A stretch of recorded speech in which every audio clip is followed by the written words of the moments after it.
Bonjour, bonjour. Alors voilà, aujourd'hui je fais cette vidéo, c'est à l'attention de Monsieur Emmanuel Macron. Donc je ne sais pas si elle va arriver jusqu'à lui. On ne sait jamais, hein. Il paraît qu'il est sur TikTok aussi, donc on ne sait jamais. Monsieur Macron, je voulais vous poser la question si vous avez conscience de ça. Parce que la seule chose que vous avez réussi à faire, selon moi, hein, après je suis juste un Français lambda, des Outre-mer en plus, donc ça fait un peu loin. Mais la seule chose, selon moi, la seule chose que vous avez réussi à faire depuis 2017 que vous êtes au gouvernement, la seule vraie réussite, et ça, vous êtes au palmarès, vous avez droit à un Oscar, vous avez droit à Molière, vous avez droit à je sais pas comment appeler ça. On va faire un trophée qui va s'appeler l'Ire, une ire. Voilà, la colère, l'ire, on va la représenter, on va vous offrir ce trophée-là, parce que la seule chose que vous avez réussi à faire, c'est de mettre les Français en colère.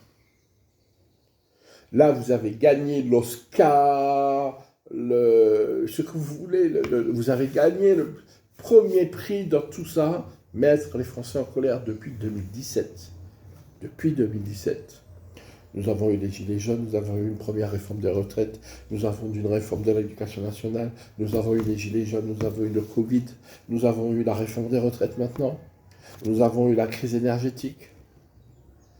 Ça fait beaucoup. Ça fait beaucoup en 6 ans.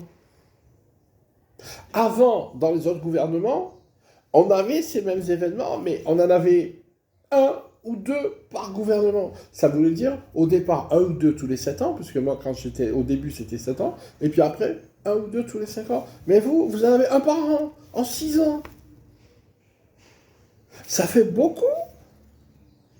Ça fait beaucoup de colère sociale. Et là, vous mettez la cerise sur le gâteau. Enfin, je ne sais pas si c'est une cerise, en fait, mais quand même, vous voulez faire passer une loi contre la vie des Français qui seront les premiers impactés par cette loi dont ils ne veulent pas. Et je pense que démocratiquement, je ne sais pas si on peut se permettre d'agir comme ça, même si on est président de la République. Donc voilà, moi ce que je voulais vous dire, monsieur le président, c'est ça, c'est réfléchissez à ça. C'est parce que vous allez finalement rentrer dans l'histoire comme étant le seul président qui a réussi à mettre tous les Français en colère, même les Français qui ne s'entendaient pas entre eux, c'est-à-dire que ceux d'extrême droite et ceux d'extrême gauche, ils sont du même avis sur le point qu'ils ne sont pas d'accord avec vous. Et c'est tout ce qu'on remarque, on retiendra de l'histoire. C'est tout ce que l'histoire retiendra de vous. L'histoire de la réforme de retraite, ça va passer, dans 5 ans on n'en parle plus. Mais le fait que vous ayez mis tous les Français en colère, on va en parler pendant des siècles. Ça va être inscrit dans les livres d'histoire. C'est dommage. Ok, voilà.